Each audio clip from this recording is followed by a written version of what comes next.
players in the play-ins, especially the fact that it has been that pivotal pick once we look back at their WCK performance. And no surprises there, that's going to be a Karma. And what I love with a Karma pick on the side of RIX is that it opens up so many. You could go for an Olaf type of composition.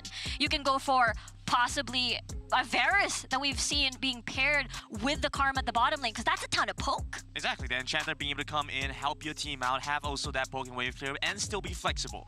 A big reason why it was banned away in the previous series that they played against each other. T1 will respond here with the Camille and Corki. I like this pick. I mean, we've seen John before on this Camille. Absolutely scary. The fact that you can set up for JY as well for those top lane early dives. I'm loving what I'm seeing from T1. Meaning, potentially, if they pivot to a Lee Sin in this draft, they could move early and match RIX, potentially. I mean, both games we saw from T1 were games that went past that 20-minute mark. Yeah, so that's true. I'm feeling like T1 want to keep that going, you know, go into the late game RIX respond here with the Jax and the Ziggs. That's why it might be topsy-turvy land, Grandin. What if this time RIX goes for the late game scaling comp? Because so far, the Ziggs and the Jax is saying, okay, our problem before is that we couldn't match you late game during our first series against each other. We're gonna match you with these picks at least. Bring you to the absolute limits here. T1 also go in with the Rakan. I am a little bit surprised here, right? You have RIX who have now changed up the game plan dramatically. First time around they went into it, they had a lot of pickoffs, they had a lot of fight potential, and now they go, yeah, we're gonna scale up, we're gonna play for that late game. What are you gonna do against a Karma and a Ziggs? Yeah, that is my biggest worry, right? They still have two last picks here, which means that they can pivot at least to have early game. I can see a Renekton happening at least for top side to make sure that you have that early to mid game transition, that bully potential, and especially that snowball potential as well. Bright side is, a wave will likely never see the turret. You know, a wave will never make it to the turret on the RIX side. You just have permanent wave clear. T1 want to try and get rid of some strong options. Surprisingly, RIX ban away the Olaf themselves. Yeah, I'm assuming they're not going to pick up that Olaf for random for top side instead. I like the Shen ban coming from T1, meaning they always think that the Karma's not going to be enough for the Jax. They always will think that the Shen will also be there to join the fray. Because again, take note, where is the CC? For RIX, they're going to have a hard time holding down targets. Meanwhile, for T1, look at that. They've got another CC on the board. Big pickup potential here with the Lux for T1. We saw how well Random was able to execute with the Shen in their previous series, so this time around, they get rid of those options. The Greg is taken away as well. T1 with a lot of pickup potential, and RIX now with the next two picks to decide what they want to go for. I don't know, Grandin. I mean, the way that T1 is moving right now, it's an all-in type of composition, removing the best disengaged champion, meaning RIX, do you want to play defensive here to stall the game? You need a Braum, but this is their engage right now. Again, we talked about the lack of damage, and that's a lot of engage. Double engage, knock up into the Cyclone. But that's late game team fights. The Ulgon has risen up in priority a lot in our recent games, and we see teams execute that very well. Pairs it together with the rest of the team. I mean, you don't have the Olaf, but you have a Jax paired with the Karma. My only concern here is where that consistent DPS is going to come from before the Jax comes online. Yeah, it's one of those things where, how can you stall the game? You do have wave clear, check. Where is your disengage? I suppose the Alistar pushing you far away from your carries is a form of disengage. And the protection from random as well. If you want to dive him, set up a level 2, level 3 dive with the Xin Zhao and the Camille. That's going to be tricky. Level 5, you have that Cyclone for that potential, that outplay potential under tower at least. If T1 do look for that aggressive move, and we have seen Penguin go there before, well, game number 1 starting here and now, we'll have to see if those cards are ready, or if they haven't been played yet, will we get to see them? That is the question here, right? So it's very clear that RIX wants to stall. T1, TLDR, early to mid form for them. That means they can shadow RIX every time they wanna trade. No, we're gonna follow you at Rift Herald, we're gonna follow you at Dragon, they're gonna force fights, because that's what they have to do. Get that momentum going, get the tempo moving.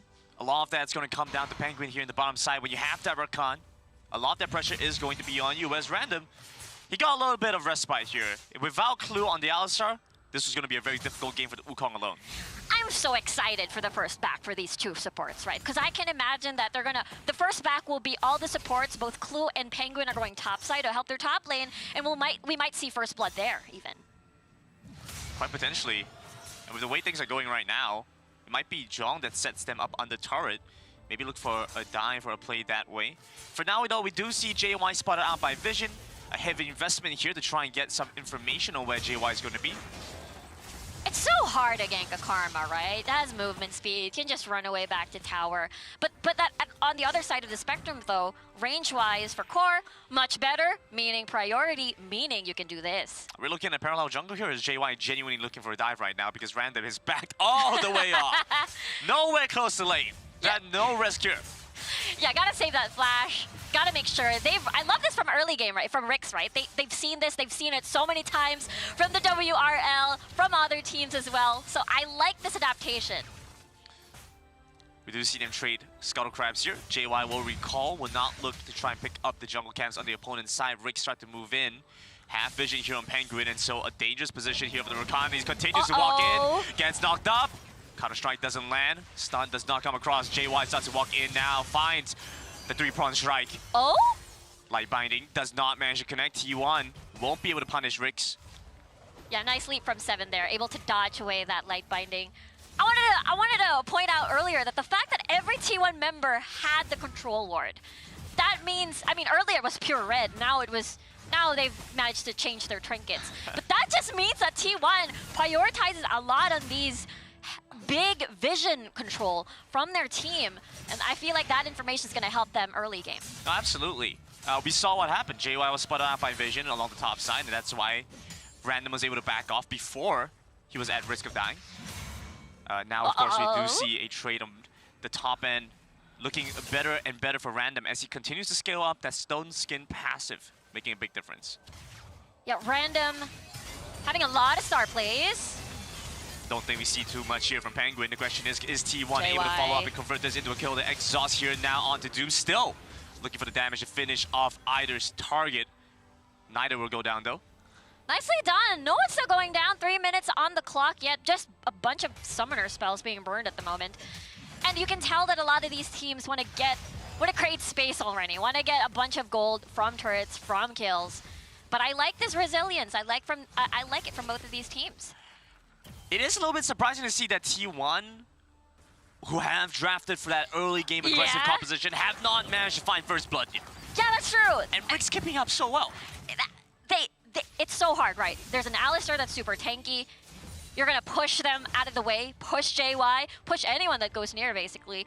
So, in a sense, while they don't have a Braum, Clue still works so fine on this Alistar. Not a Braum, but it is an Alistar. Yeah. T1 trying to fight back here. Still, again, an early fight, trying to move in. JY jumps in first. Counter-strike comes in, looking for the final spark. Gives them the support, and first blood finally over to T1. That's what they've been waiting for. Able to get that 2v2. I mean, it's so easy. If you have Jong, if you have JY, while you do have disengage with that Xin Zhao, you do have that Hextech ultimatum to lock people down. And guess what? Your only big problem is 7 right now, that you want to keep on a tight leash, keep him chained, make sure that his growth is slow, rather. And T1 so far, doing a great job. But RIX still working with the Jacks. And so I'm looking forward to see if and when that champion comes online, how T1 intend to respond. For now though, we do manage to see the double Luna's Echo from Snitch and Doom. A lot of wave clear. For me, what I'm curious about for T1 is that since they're so used to the WCK special of transitioning and winning through Elder Drake 5v5s, but this is again an early to mid composition, makes me wonder if they do have... Trying to force an engage in the mid side. Misses a chance for Light Binding on the Doom. Doom still with his flash. But flash from Penguin expanded for that fight right as first objective spawn. We talked about how T1 has to shadow, right? They have to force fights. They have to follow RIX. If RIX wants to trade, no, you gotta go there instead. That's the reason why they're still waiting to see as we get Random over towards topside still. This is pretty wild, Riku. T1 delaying the start of the objectives. Yeah. Very few teams go for this play. Very often we see them just rush it down as quickly as it's up. Again, they want to shadow. They want to shadow RIX. They want to know where RIX is going to go because they have to fight them here and now. Looking at these two, they're still towards the dragon, but you can see Penguin hovering around. Seems to me that they cannot start anything as it is too late. Yeah, a little too far away. They trade away the array my goodness, you're infecting me with Woo speech. Away I'm the Rift sorry. Herald and take the Dragon for themselves. The Mountain Drake for T1 helps against a lot of the poke damage that RIX are going to have, but Ooh. oh, that's cheeky. Delay stopping recall. And it's not just short cooldown, you might as well, right? Yeah. I think that's also important, right? Delaying these backs. But I want to go back to my point earlier, is that it makes me wonder if T1 can accelerate this game, because that is definitely a requirement for their composition. If not, 7 is just going to run over them. Doom is just going to get a lot of these hard-hitting pokes. Going back to what Kanga said, we've seen so many damage graphs already from the Ziggs. We've got 47k last time. That is humongous. Oh, it won't help if Jump goes down here. Counter-Strike prepared, but won't be able to land. JY here to mirror and counter. T1, you said you wanted to see them get that tempo to start this one off, but it looks like RIX are the ones that are trying to take the initiative. Yeah, T1 being very defensive right now with their composition, most likely because they don't have information, especially it might be a 2v3 scenario, so understandable why T1 is doing this. And they are correct. Yeah. It is a 2 versus 3. T1 probably don't know that for certain, but they had an inkling, and they made the right guess. It was going to be a 2 versus 3, so T1 decided not to fight for that. So how do T1 end up scaling up? How do they pick up the tempo and put the pressure on the RIX? I really don't think Core can match Doom's damage output in the later stages of the game. Oh boy. I feel like that's going to be the worrying trend. The only other thing that I could see happen if Zhong potentially snowballs. Okay, running down, but Whoa. Snitch is a little bit over-aggressive when it comes lightning here. It's a There flash it forward, look for the is. kill, jump in onto Snitch, just need a little bit more, the phosphorus bomb to finish it off. Gotta love what T1 is doing, right? They see an opportunity, they're gonna take it as long as they know that in the end they're gonna win. Doom with the instantaneous flash knows the Hextech ultimatum will surely end him. It's a lot of respect. Yeah, Klug gotta clear the wave here. Random coming in. Just to clear the wave as well. It's a team effort. It is a team effort. It is Team a effort to clear requirement. waves. Exactly, especially if both of you are 2 melee champions, it's going to be difficult against the Corki. First turret likely to go down here. RIX to pick it up with the Rift Herald. T1 not able to block this. Meanwhile, we see 7 rotating to the mid side. BDG in a spot of danger. Meanwhile, Core's fighting random by himself. bait? No, it's He's not. waiting for JY to show up. The phosphorus bomb a second too late. Won't be able to give them vision or random. Both of these teams are playing amazing defense, right? You think Binding is not going to hold him down, but every single time T1 wants to go in, apparently RIX outnumbers you. And it feels like, because this is such an important series... Well, hello there. Core caught alone. Core. Flashes back on the turret, but 4 members here to collapse in on him. T1 lose their mid laner. Oh, that's tough. We'll see if they're going to retaliate. They will. Re-engaging here. Gets the final spark. Ultimate comes through. Snitch still alive. Loses his life to the turret. Ultimately taken down, but a counter-strike down to try and dive in. Take down Penguin. The turret going down as well. They're working on 2 things at once. 327's got turret and he's got Penguin.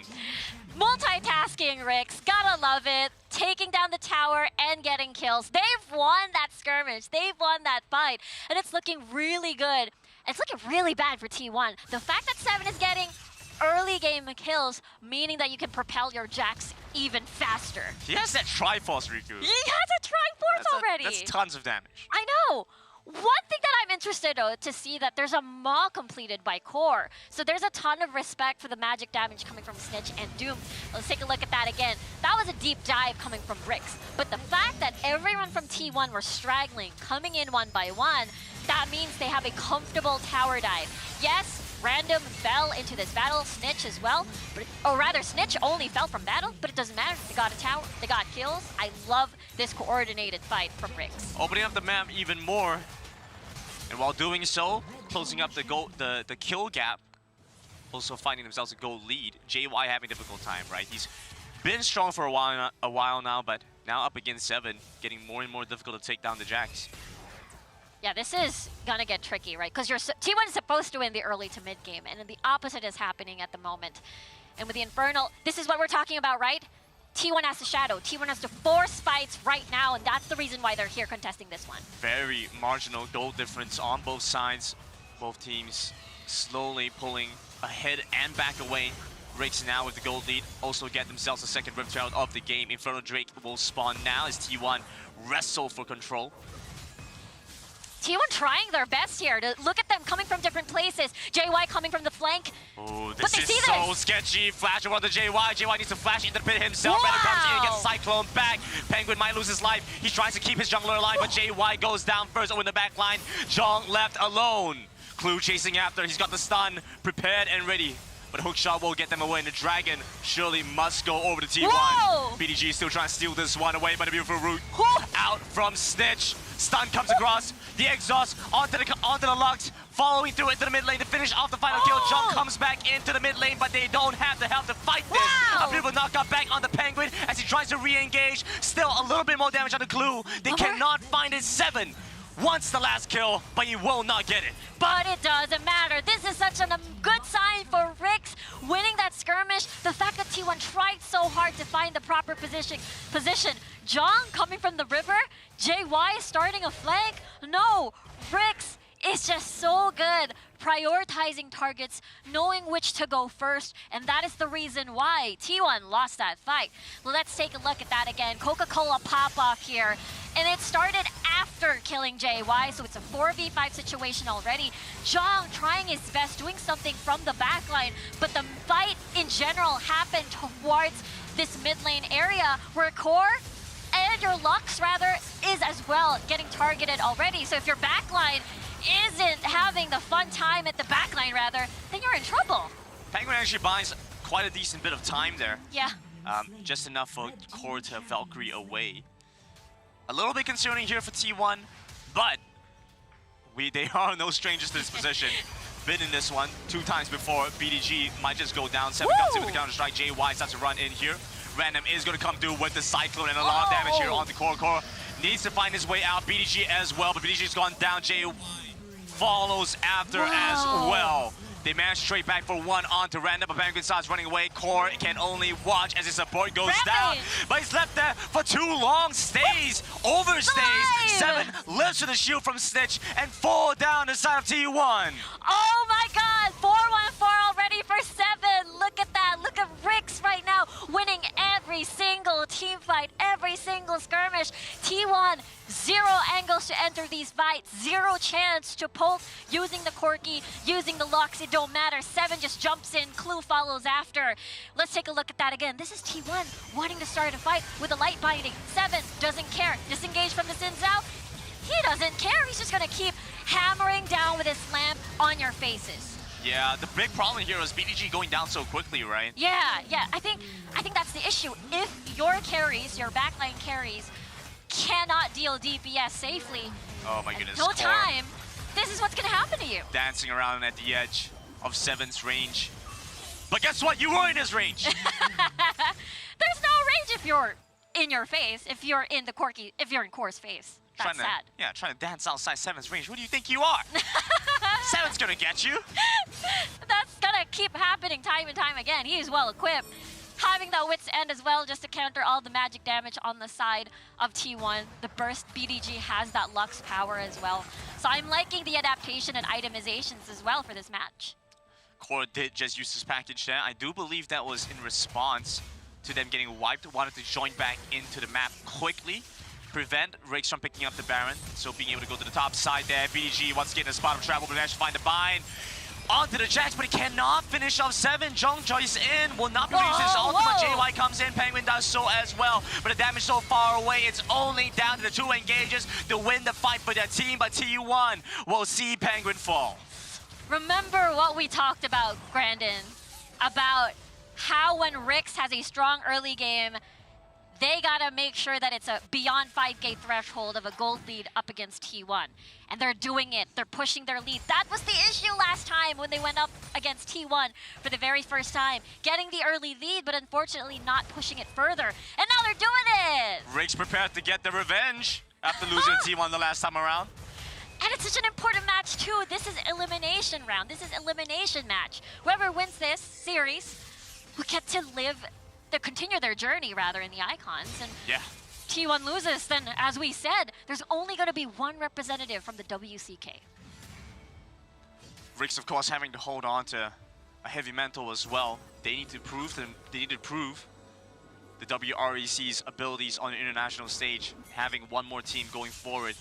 To bolster those odds are always going to be a nice one. T1 behind by 6,000. See the Elder Drake coming up as an opportunity. Yeah, this is the biggest test, right? WCK T1 always wins towards Elder Drake fights. This is it. There we go. Fight starts. They're trying to get to the backline. Jong jumps in, uses the next ultimatum, but he's going to get cancelled by the stasis. Still over by the backline. You just need a little bit more damage to finish off Doom. And Doom flashes away. Whoa! Gets out. Precision will not be able to finish him off, but finally manages to take him down. The tactical sweep, but left alone, isolated on the turret. Jong ultimately falls. Clue picks him up along with the help of Snitch.